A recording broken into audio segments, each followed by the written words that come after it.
What's up, wrestling fans? You are watching Wrestling Warm-Up right here on WrestlingRumors.net, as always, bringing you the best in pre-wrestling TV, post-shows, pre-shows, everything you can get and ask for right here on WrestlingRumors.net. Doug McDonald here, also Chris Walter, and it looks like Alex Beaslong's trying to join us. I don't know what the deal is. Am I not in? Can't really see him right now, but there's Chris.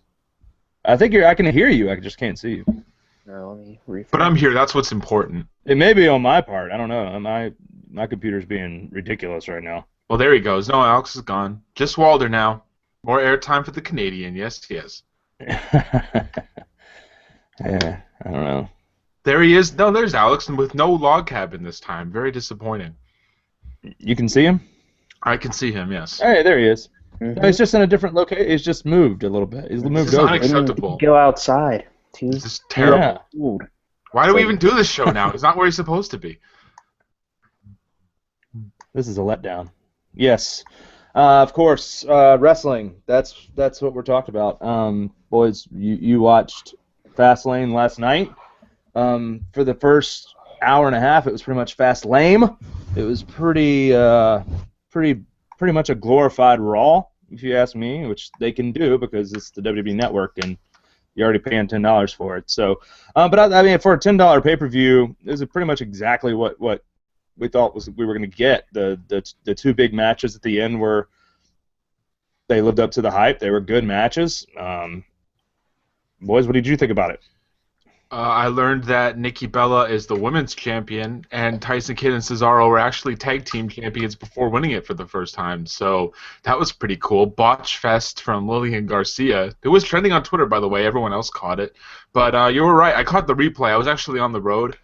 Came back from a little 3-day vacation out of town, so watched the WWE Network. And, for a free pay-per-view, it's exactly what I expected.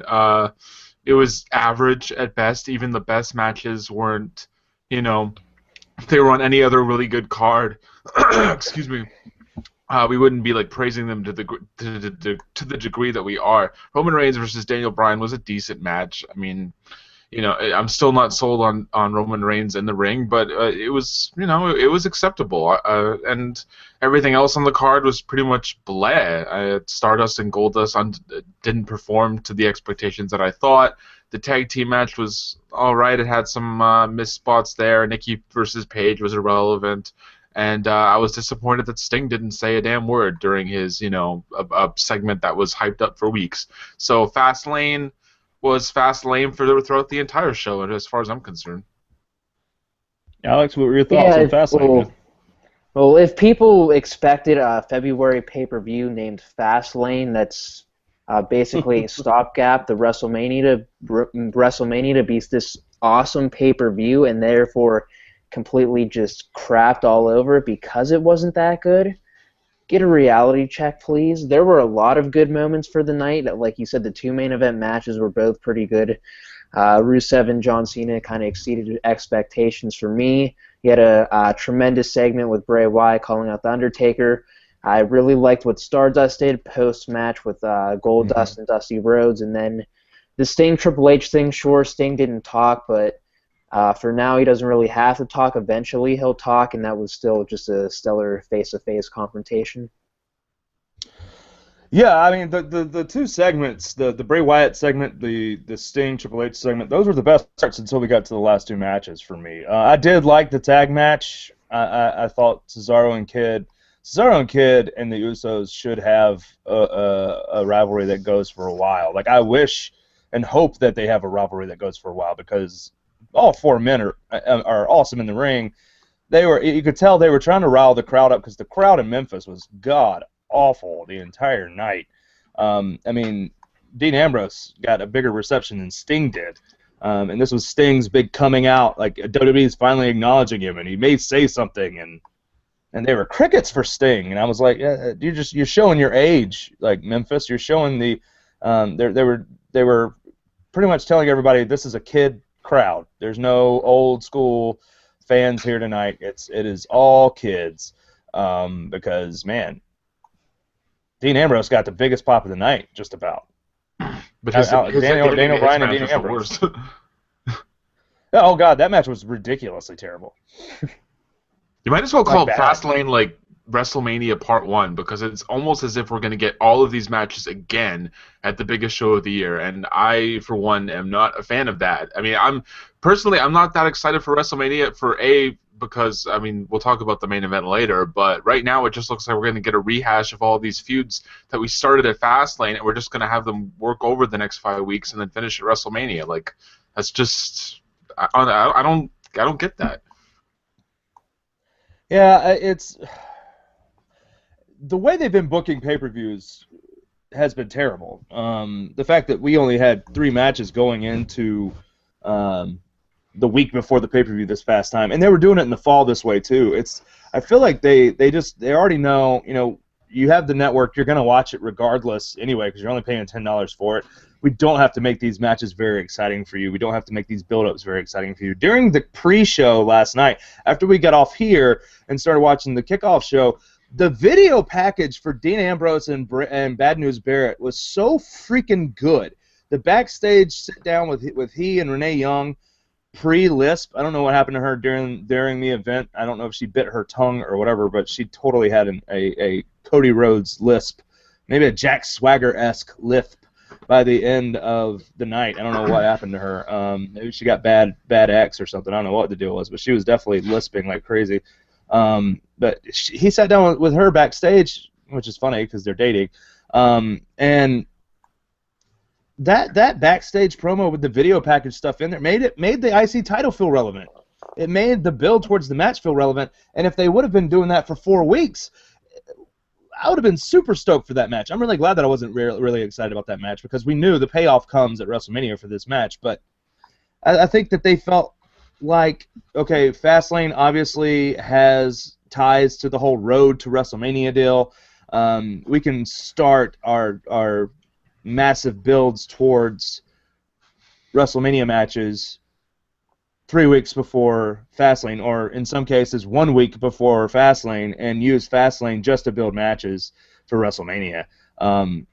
If this would have been a $60 pay-per-view, the revolt against WWE would have been ridiculous for February. And I don't care what anybody says, at least Elimination Chamber used to have some decent matches on it. You even had title defenses in the Chamber. Not now, it's just a hump in the road to WrestleMania. And it was what it was. It was a C-level pay-per-view with a couple good spots, a terrible crowd. But I want to talk about the main event because, I called the Rusev-John Cena match down to the actual ref stoppage deal. I even put that in the predictions. Like that, I knew that was going to happen that way because there's no other way John Cena can lose other than him getting knocked out and not counted. But the main event proved to me that, a lot of people were wondering what kind of chemistry Roman Reigns and Daniel Bryan were going to have together, what kind of match were we going to see. They were so stiff with each other, and I guess that's because of the little beef that they've been having, backstage, but they were so stiff with each other that it looked like a brawl. And the fact that Daniel Bryan was in a brawl made Roman Reigns look better. It made Daniel Bryan look better, and for me, it made me excited to see those two guys face off again sometime in the future with in a title feud. But it also made me excited to see what kind of stiff brawl Brock Lesnar and Roman Reigns are going to have. Guys, did it change your opinion on Roman Reigns at all? Walter, you said you're still not dead sure about his in-ring capacity, but for me, man, it turned me on to actually going, okay, if booked right, the storyline and the psychology is there, I could probably dig a Roman Reigns Brock Lesnar match, which is amazing that we would be saying that now, looking at Royal Rumble and everything else. All right, here's my thing. WrestleManias are only as good, in my opinion, as the main event. And right now, there's still such a cloud of mystery behind Roman Reigns. Is he capable of being in the main event of the biggest pay-per-view of the year? Sure, Fastlane, you can main event against Daniel Bryan. No one really cares because it's a free pay-per-view. You can get away with a lot. And I think WWE made the right decision by putting Bryan with Reigns. And a lot of people had their worries because people thought Daniel Bryan would be super over. It would bury Reigns. It hasn't really happened. And frankly, in recent weeks, Daniel Bryan's reactions have been getting smaller and smaller.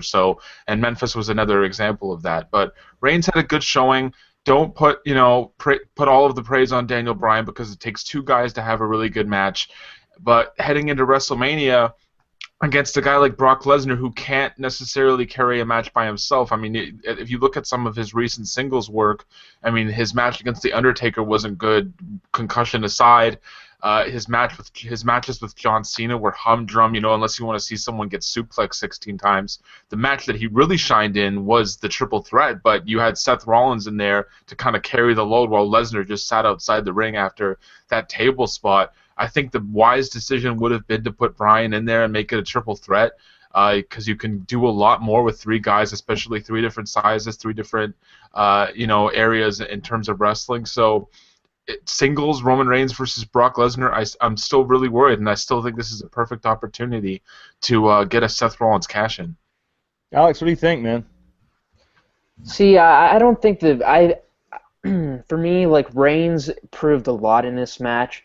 Sure, there's going to be doubts because Lesnar may not be able to carry a match like someone like Daniel Bryan, but for me, you have to throw out the WrestleMania 30 match against The Undertaker. As soon as he got concussed, whether or not Taker was calling the match, which he probably was, it's still just hard to work with somebody who's not in the right state of mind. We saw him have to get rushed to the hospital, so you really can't put any fault on Lesnar for that match. His best singles match to date since he returned in WWE was with someone like CM Punk, and we saw Reigns work tremendously with Bryan, who's a bit similar to him. Sure, it probably won't live up to that, but you just see the way that Reigns brawled with Bryan, who, from kind of what like the backstage thing is, people see Bryan as like someone that brawls similar to Lesnar, or like WWE's second biggest brawler, and that's why they put him with him. If Reigns had that good of a match with Bryan, I don't see why he can't have that good of a match with Lesnar. So I'm not too worried about Reigns' in-ring work. I think if they keep building his character up like they are at the moment, you could have a lot of great storyline in terms of in-ring segments with Paul Heyman, as long as Reigns is good on the stick and in front of a live crowd without any scripted kind of feedback. The rumors are, I think he'll be just fine. That's where I'm worried. I'm really not worried about his in-ring stuff. Brock Lesnar can go. I'm sorry. If you look at the CM Punk Brock Lesnar match, Brock Lesnar held his own and did a lot in that match. He also did a lot with Triple H, and the first John Cena match at Extreme Rules was great. And it wasn't just because it was John Cena, and it wasn't just because Brock Lesnar was just there. The Undertaker match was not Undertaker match was not great. Undertaker was concussed 5 minutes in after he hit his head on the floor, and there was no way of coming back from that. That match would have been a really good match. Taker does not have bad matches when it comes to WrestleMania outside of the first few, and that was because he was working with people like Giant Gonzalez. So I don't doubt that Brock Lesnar and Roman Reigns can have a really good brawl, because that's what it's going to be. It's two brawlers. We're back to Ultimate Warrior and Hulk Hogan style wrestling with these two guys, but it's going to be brutal. It's going to be stiff, and there's going to be blood. I'm sorry. Roman Reigns' lip has not healed. Daniel Bryan put a black eye on him with his feet in the corner, busted his nose, and then busted his lip again.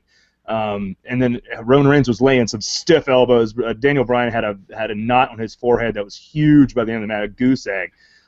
They were getting stiff and brawling, and it brings a little bit more legitimacy to the Roman Reigns character. He's a badass. We've been talking about this. I was talking about it with Frank on Wrestle Reaction. I've been saying it on this show with you guys. Roman Reigns has to be the badass. It has to be the hard guy that's the muscle that doesn't speak a lot. When he does speak, it's short and to the point. It can't be long and long-winded. Jazz was talking about in the chat room just a second ago. The bigger story here is, okay, now it's just going to be Roman Reigns and Paul Heyman. Can Roman Reigns hold his own on the mic with Paul Heyman? And the answer is no. Who can, really? No, exactly right. I mean, I will say this. If anybody saw the kickoff show last night, I freaking love The Miz and this character that The Miz is going on with, because he is money on the microphone. He is money getting the heat, a good heel heat from the crowd. I mean, he thinks on his feet. He doesn't have to have a script. The Miz, awesome on the mic. I don't care what anybody says. He's decent in the ring. He's never been amazing in the ring, but his mic work, especially in this character, has been absolutely amazing. And I love where The Miz is right now. Best work he's done in the company. Period. There's been really good promos for him, like when he was champion, and even though he was not a believable champion, I agree to that. But his mic work was awesome, and the Miz with Paul Heyman seemed like a good match. Like those two guys were just very comfortable, very solid. I liked that. But you cannot have Roman Reigns, who can't speak on his own, lock up with Paul Heyman on the microphone, and that's where I'm worried, like how they're going to build this thing. As we've said for weeks and weeks and weeks on end about Roman Reigns, the booking has been the issue. The scripts that they give him has been the issue, and it comes down to booking for this. If we have 5 weeks, from last night. You have 4 Monday Night Raws from tonight. If you book it right, it could be awesome. If you book it bad, it's gonna be bad. Because right now it's probably the fourth. Right now it's probably the 4th most important match on the card right now, or at least the 4th best booked. Yeah. I mean, Rollins, Orton, Taker, Wyatt, and Sting, Triple H all feel more important than the title match. Well, that's I think a lot. I think a lot of that comes from you haven't seen a title. You haven't seen the title in so long, and I think that's, to the casual fan, it's probably the most important match because we haven't seen the title in so long, and it's like the UFC. Oh, the title's actually going to be on the line. This is a big deal, and I hope that they book it that way, and I hope that they push at the fact that the title has not been on the line in forever, and since Royal Rumble, and now it's time for a title match against the guy that won the Royal Rumble. This needs to be booked and made to feel important. Like this, it needs 2 to 3 segments tonight. Like 2 to 3 really good segments. We know Lesnar's there for Raw tonight. We know Heyman's there for Raw tonight. We know Roman Reigns is going to be there for Raw tonight. How they're going to book these segments, I don't know, but it needs to be good. It needs to feel important. It needs to be big. It needs to be the focal point. You've got Randy Orton back. He's going after Seth Rollins. There's your WrestleMania match for Seth Rollins. Good. We expected it. It's going to be a good match. Randy Orton looked like he was really excited to be there last night, actually. Didn't look like he was just phoning it in. Although I hated the run-in spot. Like, why in the blue hell have him run out to save Ryback, but let Dolph Ziggler and Eric Rowan get curb stomped? I don't understand that. Like, was he just late? I don't get it. Like, I don't understand. Like the match is over and you see what's happening, and then Roman, freaking Seth Rollins is just doing whatever he wants to do, and destroys 2 guys, and then goes to destroy the 3rd, and here comes Randy Orton. You're a little bit late, buddy. The other 2 guys have already been squashed, so I don't know what you were doing backstage to get ready to come out, but you should have been out there a good 5 to 6 minutes earlier. But he's back. We can talk about that. What kind of match are we going to get here? Or you think we're going to get just a straightforward Randy Orton versus Seth Rollins, no kind of stipulation, no kind of, do you think we're going to see anything like a no DQ or Extreme Rules or anything like that? Alex? No, I don't think. I think you're just going to have a straight-up singles match for now. There seems to be a couple other possibilities where we'll probably have some stipulations, maybe Triple H Sting, maybe some other singles matches on the card. So I think you're just going to get a straight-up singles match. I just wanted to bring up quickly, because I heard Doug kind of talking about Reigns may get a bit lost in the shuffle because you have to have this be the focal point. There's a pretty stacked main event upper card for this WrestleMania. I just fear that it could be like WrestleMania 29, in which The Undertaker and CM Punk, they were the ones closing shows on a weekly basis for Raw. I worry with Sting and Triple H, with Bray Wyatt and Undertaker, Reigns and Lesnar may not be the focal point on some of these shows, which could very well hurt that match. Well, the issue with the CM Punk Undertaker thing was Undertaker wasn't there except for those 4 weeks, which is what we're going to get now. Undertaker's supposed to be on the show tonight, but Bray Wyatt has been building towards this. This hasn't just been. I mean, CM Punk wasn't challenging the Undertaker for 4 weeks before the Undertaker showed up. So I don't think it's going to be more about the Undertaker and Bray Wyatt than it's going to be about this title. We're going to get a lot of authority. We're going to get a lot of Seth Rollins. We're going to get a lot of Randy Orton. We're going to get a lot of Triple H. We're going to get a lot of Sting references and all that kind of stuff. Like, we're going to get Triple H talking about Sting tonight on Raw and the bat and everything that happened at Fastlane. But it can't be. Taker Wyatt is not going to get more of a focal point than Reigns. They understand. They have to understand, and I think that's why they did this brawl of a match last night that was so stiff, to get Reigns over. a little bit more with the fans, and I think it worked. Looking at social media, looking at people in our chat room, looking at people sending us messages after the pay-per-view was over, more IWCers are behind Roman Reigns now, and I think it's because of the style of match that they did last night. If it had been a cheesy, stupid match, it wouldn't have worked.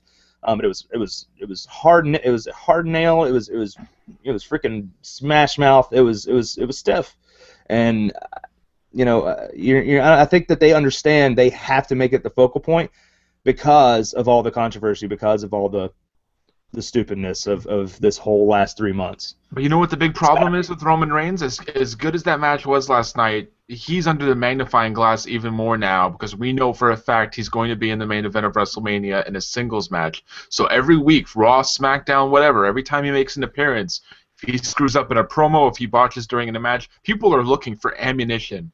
Even though people are backing him after the Daniel Bryan fight, he screws up once, people are going to start jumping off the bandwagon. This isn't like Daniel Bryan, where everyone is rooting for him. Everyone knows like he's going to be the champion and whatnot. With Roman Reigns, he needs to step up his game because now he is the main event guy. It looks very much so that he's going to win the title at WrestleMania. So his promos with Paul Heyman moving forward, any match that he does in the next 5 weeks, it's all the more important. He needs to continue winning people over. It's not the end of the story yet. Yeah, I agree to a certain extent. I definitely think that people are going to be closely watching this because if they don't book it right, like we were talking about earlier, fans are just going to start crapping on it again. They're going to crap on Roman Reigns faster than Randy Orton will crap in a diva's purse. Exactly. That's what's going to happen. So, but moving away from Fastlane, which happened last night, mediocre pay-per-view. We've talked about that. We've talked about what happened. And on Raw tonight, you're going to get Triple H talking about what happened with Sting. If you didn't see it, Sting showed up, didn't say anything really. You could hear him talking. The ring mics were super loud last night. I don't know if you noticed that. Like the crowd mics, I felt like the crowd mics. It was either the crowd was super dead or the crowd mics were turned down, and the ring mics were super loud. You could hear everything everybody was saying to each other. Mm-hmm. There was one guy in the front row. You could hear everything that idiot said. You chanted WCW. Oh, annoying. And that was because the ring mics were so freaking loud. And I was just or the like crowd the whole GoPro. Like, we had some people ask about the GoPro camera, the GoPro cameras that were on the ring post, and because they were like, "Wait, what are these new caps on the ring post with the hole in it?" And then all of a sudden, you start seeing these different camera angles from the turnbuckles. I'm all for that, but if they are leaving the mics on those GoPros, it's bad. Especially when John Cena's in the ring, man, because you can hear every single move he was calling. Like we talk about botchamania, we talk about Fastlane being a botch, just a botch fest. I'm totally thinking Matthew's going to use the entire pay-per-view as Botchamania episode 2, whatever it is, 269 or whatever the next one is, because holy crap, you could hear every single thing John Cena yelled, to freaking Rusev. You could hear, it was beyond aggravating. You could hear Paige and Nikki Bella. Especially when there was a botch, I literally heard Nikki say sorry. Like it's bad. The ring mics need to be brought down, and the crowd mics need to be brought up, especially in Memphis. But I just the only thing you heard Sting really say was, "I'll see you at Mania," after he had already, punked out Triple H with a Scorpion Death Drop and had pointed at the daggum sign 4 or 5 times with the bat. I thought bringing the bat out was nice. That was a nice touch. At some point we knew. I think somebody, Frank or John or somebody called it in our private chat. Somebody called, Triple H is getting the sledgehammer. That'll lead to Sting bringing it out a bat, and there it was. So it was what it was. It was a setup to a match, which we knew was coming. But as I said earlier to you guys privately before we got on the show, Sting has to talk. They're probably going to wait till the go-home show to build more anticipation for Sting's true thoughts on why he wants this match. We're going to continue to get this stupid WCW angle until Sting talks, and I really hope that that's not what they finally go with, like for the actual match itself. Looks I'm like not buying the whole fact. I'm not buying the whole fact that Sting just wants to come to the WWE because he's mad that Triple H was part of the reason that that DX opening fire on Nitro at the Norfolk Scope is why Sting wants to finally come back after 14 years and wrestle in WWE. It's dumb. It's dumb. I don't buy it for a second. So I really hope that they let Sting talk. They're wasting his best quality. Sting's got so much charisma and can own a microphone. They're just wasting it. For whatever reason, they've already dropped the whole vigilante thing. It was like a month ago where every single talent had to call him the vigilante Sting. For whatever reason, they've dropped that because I think whenever you do let him talk, that's the way you can build around Sting rather than some 14-year-old WCW storyline. Yeah, he needed to talk last night. I don't get why he didn't. Because again, like you said, we all knew this match was coming. It was just a matter of why Sting is doing this. And right now, all we have to go on is Triple H saying that Sting just wants to defend WCW's honor. And if that's what they're going with, that's a bad idea. Because right now, I mean, it's the dumbest thing. I listened to the WrestleZone post show last night with our boy Manzo, and he said, you know, the way they're presenting Sting right now, it's just not working. I mean, from his entrance music, which is just so generic, and it doesn't have the impact that his WCW theme had. Like, even if they just used that orchestra theme that they used for the video game, like, that would have been so badass, and people would be popping more for Sting. But he comes out to this kind of, like, silly rock anthem, and no one really cares, and the crowd isn't reacting to it like they should, and Sting's not talking, and he's wearing the red. Like, I don't know why he's wearing red. Is this TNA? So the whole Sting angle so far, at least as far as he's concerned, is just the stock is dipping right now. And I hopefully in the next couple of weeks, I mean, he's not going to be on Raw tonight, but he has to say something. And when he talks, he has to make it clear why the hell he's doing this. Don't start mark picking that he's wearing a red jacket. The jacket's cool. No, it's weird. I'm just saying it's weird. It's not weird. Yeah, he's black and white. Sting. What are you red for? Are you kidding me? Multicolors are Sting's history. By the way, your biggest peeve, it looks, I would bet right now he's going to wear a t-shirt at WrestleMania for this match. I would bet on it, man. No way in hell. He ain't showing no skin lately. I'll take that bet, dude. There's no way he's wearing a t-shirt at WrestleMania. All right. No way. Absolutely I hope no he way. doesn't, We'll come up with stakes. There's no way he's wearing a t-shirt at WrestleMania. There's no way. We're gonna come up with stakes for that bet. Y'all are witness. There are 120 witnesses to this right now. There's gonna be a bet. I don't know what it's gonna be. It's gonna be just like I did with John Alba, where he had to be the Moon Man, or I would shave my beard, and he had to be the Moon Man after WrestleMania, and that he had to dress up like the frickin' Moon Man. All right, we'll come up with something good. Or it was after Royal Rumble. He had to dress up like the Moon Man. And if you don't know who I'm talking about with the Moon Man, it's the old Mac at Night McDonald's commercials from the 90s with the big moon guy that drove a red convertible. John had to go back and look. There's video of it somewhere. The entire episode of Wrestling Warm-Up before Raw, he had to look like the freaking Moon Man from McDonald's. And he had these stupid...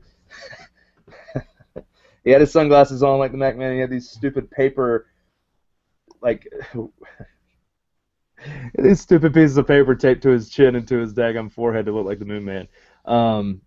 Yeah, I'll take that bet in a heartbeat. He's not wearing a t-shirt. There's no way. It's freaking Vince McMahon's 68, 67, whatever, how old he is, and he's on the cover of Muscle Fitness with a ginormous freaking Naughty by Nature chain around his neck. There's no way that man is allowing Sting, who used to have one of the best physiques in the business, come over to wrestle his maybe one of two matches in WWE with a shirt on.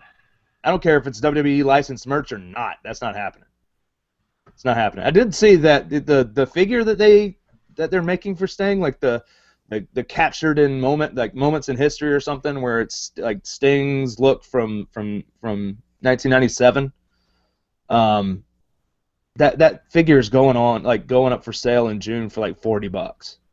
An action figure for $40.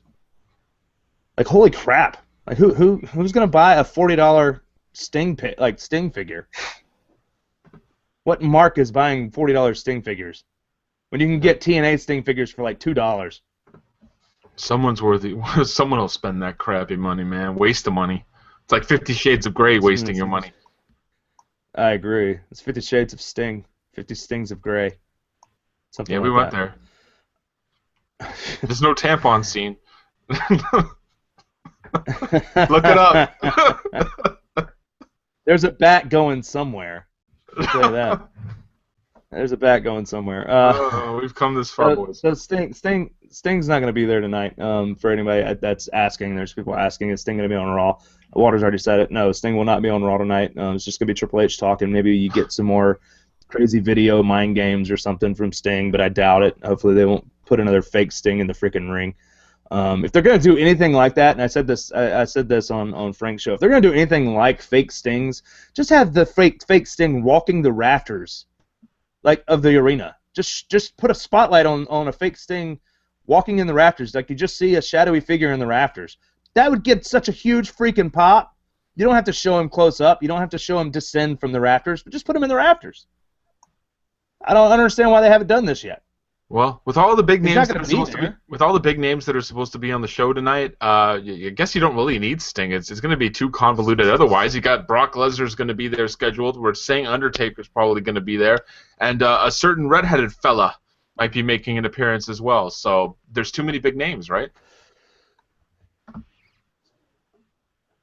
Yeah, red bearded fella, because that cat is bald. Is he still we're gonna bald? see how much hair he's actually grown back. But yeah, Sheamus is returning. Whether that's tonight or next week or on SmackDown, I don't know when.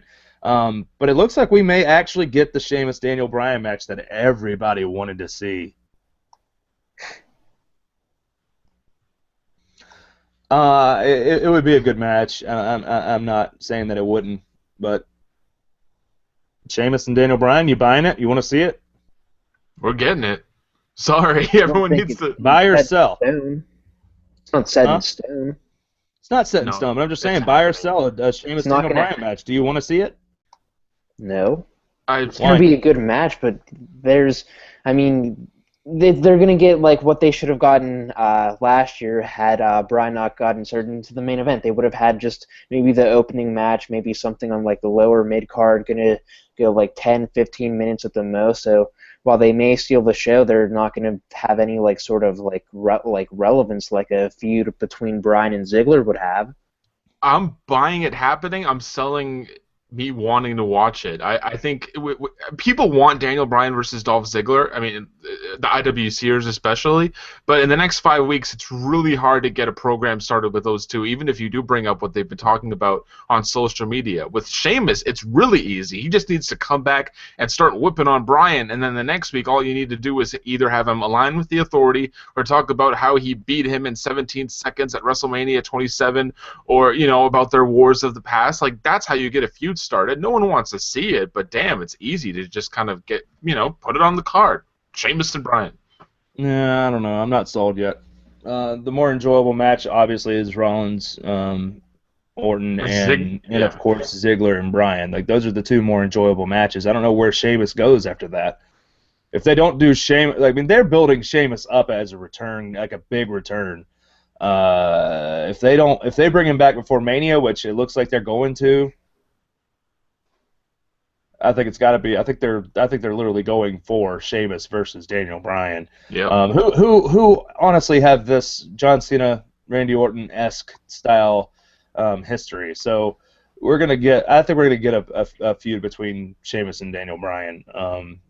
And I really do hope that he's a heel. He's gonna look different. I mean, he's gonna look different, and he's got this. The last time we saw him, he passed out and lost to Rusev.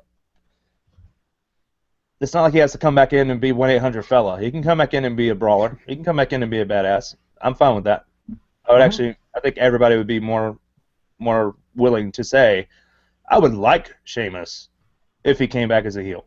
No one has a problem with Sheamus. The only issue people had with this match with Daniel Bryan is that people wanted Daniel Bryan to have a bigger, more important match at WrestleMania, and it was like the title match or buzz. But you know what? He's going to be on the undercard. Doesn't mean he's being thrown down the roster or anything. Like, he's still a top guy in the company. He just main evented Fastlane. So if he has to go up against Sheamus, or if it ends up being against Dolph Ziggler, they're both going to be really good matches, and the builds are going to be a little bit different, but who cares? They're just appreciate it for what it is. It's not going to change.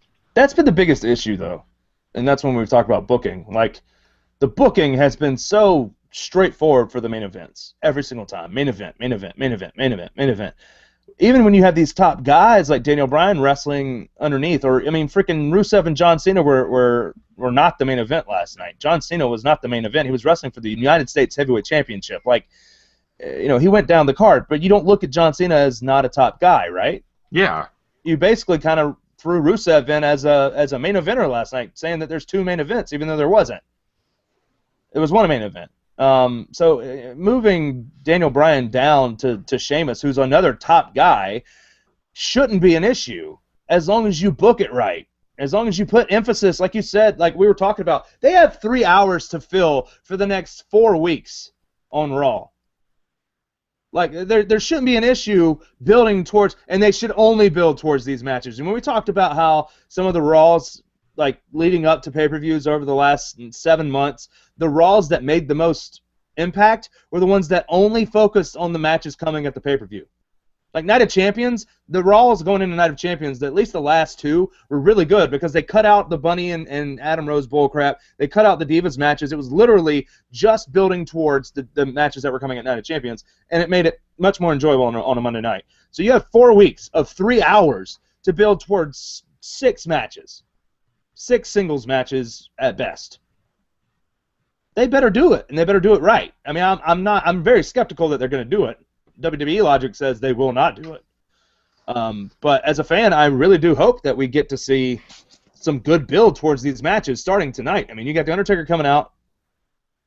You've got Brock Lesnar going to be there. Sheamus could return tonight. Randy Orton's going to be on Raw for the first time in months since September. I mean, this is good stuff, and it needs to happen. Mm-hmm. It needs to be. I mean, all 3 hours need to be significant building towards WrestleMania, and if they give you bullcrap fluff, I don't understand. I don't understand their logic. It's got to be a good build, or it's just going to be trash. Because you have that much time to build towards a Sheamus Bryan program that could matter, that people could want to actually see. You have that much time, and Undertaker can't come out tonight and just raise his hands on the stage. He can't just come out tonight, stare down Bray Wyatt, and do this. It's got to be something more enthralling, something more captivating, because you've got 4 weeks. You've got to build these things well. Bray Wyatt's done an excellent job of building the anticipation for this match. The promos have been excellent. Last night's segment was the highlight of the show for me. It was just so well done, so excellently prepared and executed. And then, of course, I thought the main event was second to that. But man, oh man, you have all these matches. We're likely going to get Miz and Mizdow in some sort of match. You're going to see, or maybe it's Mizdow throwing the Miz over at the end in the Andre the Giant Memorial Battle Royal, and Mizdow finally gets his moment to shine. Like, I would love that as the finish to that. You're going to get John Cena Rusev again. You're going to get Randy Orton versus Seth Rollins. You're going to get Sheamus likely versus Daniel Bryan. Bray Wyatt versus The Undertaker. Goldust versus Stardust probably in a retirement match of some sort. You're going to get Sting versus Triple H, Roman Reigns versus Brock Lesnar. I just counted off 8 singles matches that are going to be phenomenal. You're going to have a tag team title match in there somewhere.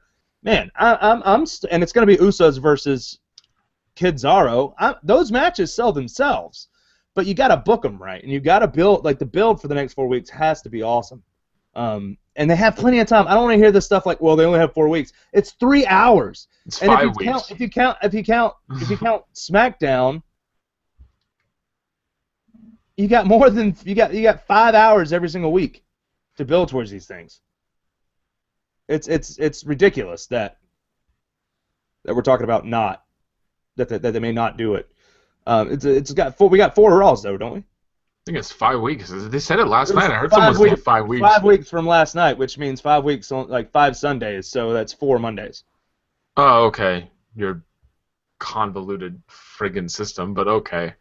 It's 5 weeks though. It's 5 weeks from last night, which means there's 4 Mondays, right? All right.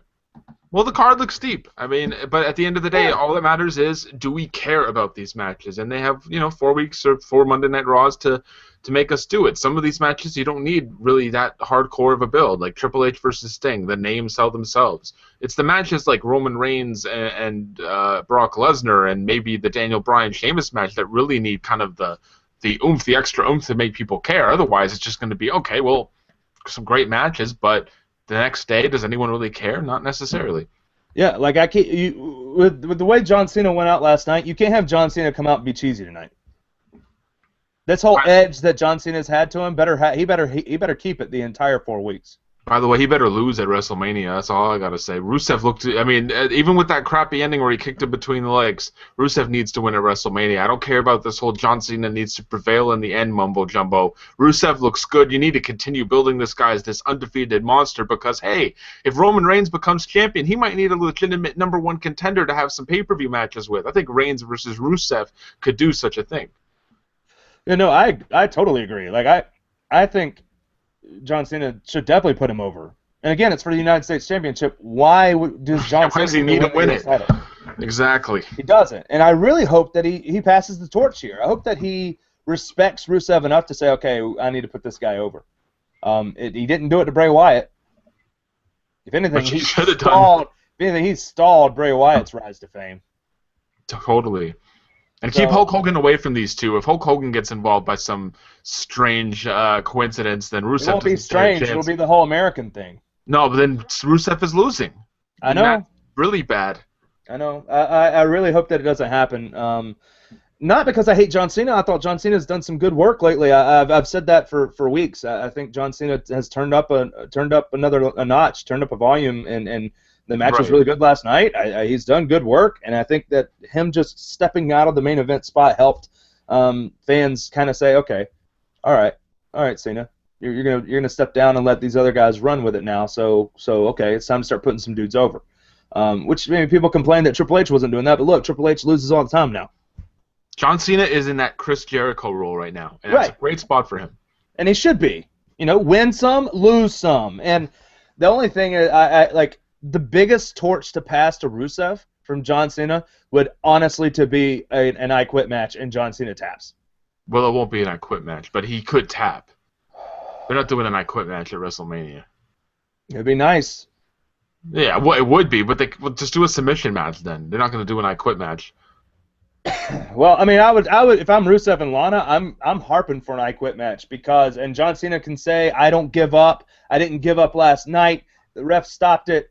Never give up, never surrender, blah, blah, blah. And then, of course, you get Lana and them say, okay, if you never give up, then I quit match. We said that should have happened with Brock Lesnar, and it should have. Yeah, Night of Champions, yeah, it should have. Should have. So he's got towels that he comes out with never give up on him all the time. Then, okay, then let's do a never give up and let him give up. Mm-hmm. That doesn't kill the John Cena character.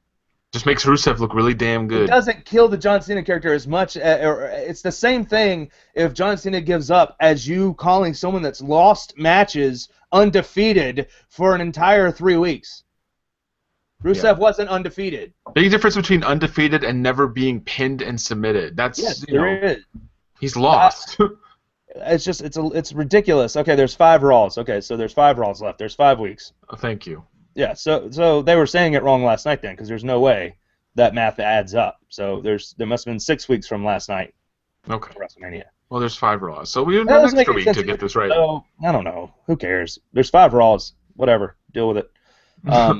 We're having to deal with Roman Reigns. I love the fact that WWE is still harping on this whole controversy from Royal Rumble with Roman Reigns, because the 5-point preview, the headline for Reigns literally is Roman Reigns ready to face Brock Lesnar? So WWE is this whole reality era. They're listening to the fans, and they're going to use the fans' reactions for their storyline. I'm just really I'm interested in what's going to happen tonight. I'm excited for Raw tonight. I am excited for Raw, and I think it's because I want to see how they're going to do this. And Frank and I were talking about this earlier. If they fail miserably tonight, I just lose all faith, and I don't know if I can continue watching. They need to really hit it out of the park tonight. Not just oh, well, it was okay for a Raw. It needs to be holy crap, that was an exciting 3 hours of television. Yeah. If there's ever a night for it, tonight's the night. Big time. That's why you're definitely seeing Undertaker. Yeah, it's the last point on the 5-point preview for Raw tonight. Sweet picture of Bray Wyatt in the coffin, which was awesome, by the way. Just that whole, the entrance, everything. I mean, the crowd marked out for it. The crowd thought it was going to be, the Undertaker, and instead it was Bray troll it, just trolling the fans, trolling the crowd watching. It was very, very awesome. And of course, man, I'm interested to see what they're going to do with The Undertaker tonight because Brock Lesnar's going to be on the show. We haven't seen or heard from Undertaker since he lost the streak to Brock Lesnar at WrestleMania 30. He's got to address that at some point. And unless he shaves his head, unless he's shaved his head today to do the mohawk thing again or to do a close crop or whatever, the man has like American Badass Taker hair right now. Let him come out and talk for a couple weeks. My thing is let him come out and talk like a couple weeks for like as the dead man, as the American Badass. Like have him come out talking like he's like he's gonna retire or whatever, like he's not the dead man anymore. Blah blah blah. And then the next 2 weeks, have him come out, like, make him make Bray Wyatt, like, drive him back in. I don't know. No, they can't do it. They got to do something. Wyatt has to beat the dead man. It can't just be Taker coming out and doing this. Yeah, but it's going to be something along those lines. The thing I'm most interested about, the build, I'm not worried about the build because it's Wyatt and Undertaker, and it's going to be unbelievable.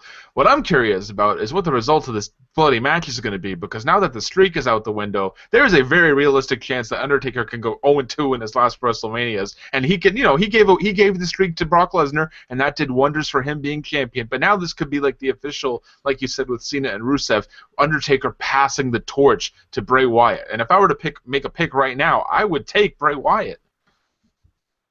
I'd probably take Bray Wyatt too. I mean, what does Undertaker? I mean, Undertaker doesn't have anything to gain. Yeah, what does he have to, He's the Undertaker. It doesn't matter how many times he loses. He went 21-0. He's had enough wins. It's the same thing as Cena. Like, there's no point that he doesn't have to win.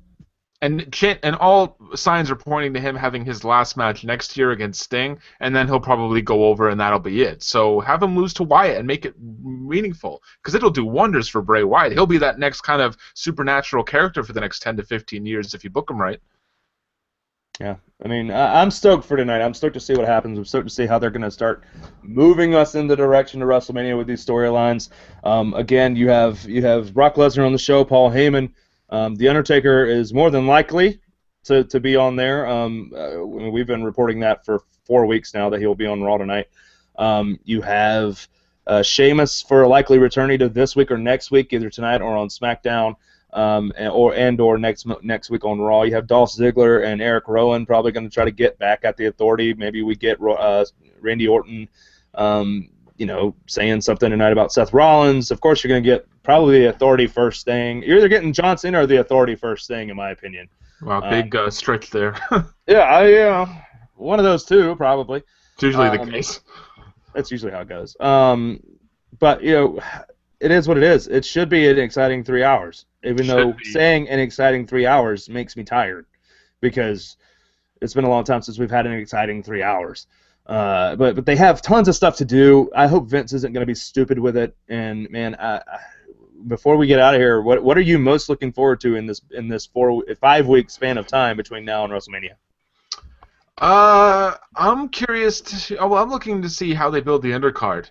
Because I think the undercard of any WrestleMania needs to be really good. Just because we know the main events right now, we know pretty much the top 5 or 6 matches. I want to see what they kind of book underneath that. I want to see in all seriousness, I want to see what they do with the Divas Championship. I want to see what they do with the IC Championship, the Tag Team Championship. I mean, hopefully Kid Sorrow, are we calling them that now? Is that their official name, Kid Sorrow? No, I've just been calling them that. All right, Tyson Kidd and Cesaro. I don't know whether to call them the Masters of the WWE Universe, which is way too long to say, or the Brass Ring Club. Well, we'll call them the Brass Ring Club because that's super badass. I actually said this on our Facebook chat earlier, because they want to get all of these guys on the WrestleMania card. If they do it on the pre-show or whatnot, I could see, Tyson Kidd and Cesaro defending against the Usos. You throw the Ascension in there. I reported earlier that the Lucha Dragons are supposed to be on Raw and SmackDown this week competing. Looks like they might be getting a push. So just make it a fatal four-way. Let's get all these tag teams together. I want to see what they're doing. But, Daniel Bryan and Sheamus, I'm curious to see if that match happens. What are they going to do with Dolph Ziggler? Are they just going to toss him into the Andre the Giant Memorial Battle Royal, which, by the way, we don't even know what's happening yet. We're just assuming that thall they're going to do the Battle Royal. Well, they kept saying annual last year. Like, this is who cares? What elimination Elimination Chamber was supposed to be an annual pay-per-view. Oh, it didn't start annual. Well, what about Fastlane? Now it's the first ever Fastlane. Watch them next year. They're going to change it to like WWE Whiplash or something, like some stupid well, name that means doesn't nothing. matter. That's a pay-per-view name. That's not a match. They said this is the inaugural thing that's going to be annual. Which Yeah, but there's no traditions now in wrestling. They don't care. They'll change it on the drop of a dime. It doesn't matter. So odds are we might not even get the Battle Royal this year. Yeah, I mean, well, you talk about if you do. I mean, I think that we do because I seriously think that you have way too many mid-card jobber-esque people that need a match on the card, and you're going to get that. And you're probably going to get Miz and Mizdow in there, and that's where the spot's going to be for them. Because you got Dean Ambrose, Bad News Barrett for the IC title, you got Divas Championship, or Women's Championship, whatever you want to call it, and you've got the U.S. title with John Cena and Rusev. You've got every title more than likely going to be actually defended, even if the tag team titles are the kickoff show. Well, let me ask you this, though. Which singles match should have been given the single spot at WrestleMania? Should it have been Stardust Goldust or Miz Mizdow? Because they're not doing both. I think 3 years ago it should have been Stardust versus Goldust, but yeah. I think we're going to get Miz and Mizdow tension all the way to WrestleMania, and that's where the spot comes. And then we get a match at Extreme Rules between Miz and Mizdow. So you see Stardust Goldust as a singles match? I see Stardust Goldust as a retirement match, yes. Well, then you need Dusty in there, and you can't do another singles match. Well, the one last night was awful. I hate this whole thing where Dusty needs to be the special guest referee because then he has to count down one of his son's shoulders. That's not going to happen. He might be at ringside. He might be at ringside. Stardust may attack him or something. No, it makes it interesting. Their match last night sucked. Well, they were given 15 minutes to sell a story that hasn't been built right. Well, they were hoping you knew from like last year. It would have been relevant. 3 years. I mean, 3 years ago we were itching for this match. Yeah. 2 years ago we were going, okay, it's time to split them up. They're not the champions anymore. Last year we're going, they're in the freaking Battle Royal, and then this year we're like, okay, they've started the breakup. We have one match, and the match wasn't good because they were just jumping around doing stupid stuff because they had 15 minutes to tell a 30-minute story, which is why the post-match dealings in the back were better than the match. Why? Because they were able to tell the story more. It's just, this whole brother versus brother thing is a story that they're rushing as fast as humanly possible, which they should have been doing for the last 3 months. By the way, when Goldust retires, Stardust better not resort back to Cody Rhodes because this Stardust thing is gold. And I really liked the new getup that he did last night. Not wearing any of the bodysuit, having the pants, the face paint, the gloves. That was super cool. He needs to be Stardust for the rest of his career. I think he needs to be Stardust, but I didn't think he needs to bring back the Goldust-esque jumpsuit and stuff. Because honestly, last night it looked like he was mixed between should I be Cody Rhodes or should I be Stardust. Yeah, half and half. That's perfect. Not just like a Goldust clone like he was before. Nah, I don't know. I like that. He can't be Cody. How many gimmicks has Cody Rhodes had? He needs to stick with called one him for crying out loud. In that backstage segment. He acknowledged every gimmick he's had. Like he was dashing, and then he was like the disfigured guy with the plastic mask, and then now he's Stardust, and how many? He was 10 different versions of Cody Rhodes, when he was with Legacy, and then he was with his brother, and then he was with Drew McIntyre, and it was all this crap. Cody, stick with one, and tell your wife I said hi. I love her. Oh, yeah, Eden Styles, baby. Her eyes are amazing. Yeah, I love those eyes, man. Oh. Yeah. Anyway, dude, for real, Raw starts in 35 minutes. Go watch the last half of NCIS or whatever's on. Always catch the end, and it's either somebody's shot or someone they just saved the day. I don't know. The Butcher did it. the Butcher. It's not Clue. There's no Butcher in Clue. What room did the cook get killed in? Alex did it in the cabin with the candlestick. This isn't 50 Shades of Grey either. There is a candlestick in Clue, by the way. Step up your Clue knowledge. 50 Shades. Are you serious? I can sit here and quote you the entire Clue movie from front to back. There was a Clue movie? Get the hell out of here. I'm not that old, man. How old is this movie? Are you serious? You don't know about the Clue movie? I've never seen the Clue movie. I've played the board game. I've never seen the movie. Do you have access to Netflix? I do. Is it on Netflix? You need to watch Clue. Dude, that's my homework for next week, man. I need to watch some Clue. I've never seen Clue. Amazing. God. It's a cult classic, dude. Awesome. I need to step my game up, man. I thought you needed to. I need to. It's hilarious, man. It's awesome. All right. You definitely need to watch it. We'll end on that note. We'll end on it. Now, hey, Wrestling Warm Up, WrestlingRumors.net. Follow him at Walter Sports. Follow me at Doug O'Mac, and of course at WrestleRumors. Live tweet with me all night through the show tonight. We're gonna hang out. We're gonna have some fun. Gotta love it. Gotta love wrestling, even if it makes you pissed off, or just not excited. I'm actually excited tonight though, so I'm amped. Maybe there won't be so many waste references on Twitter tonight. And for people asking, Punkin Wrestling's trying to say when Clue came out. It was 1985. I don't have to look that up. Born in '88, so there's. I was born in '85, but I know the movie. Your baby carcass was able to watch it. I wasn't able to do it. I didn't watch it as an infant. I wasn't sucking from the teat of my mother watching Clue. Wow, you went there. I didn't pop out going, "Hey, Clue." No. Clue's on. No. Wait, Clue. I didn't do it. Yeah, just watch it. You'll know what I'm talking about. All right. People, watch Clue after Raw tonight. After you watch Wrestle Reaction, enjoy yourself. We'll catch you on the next one.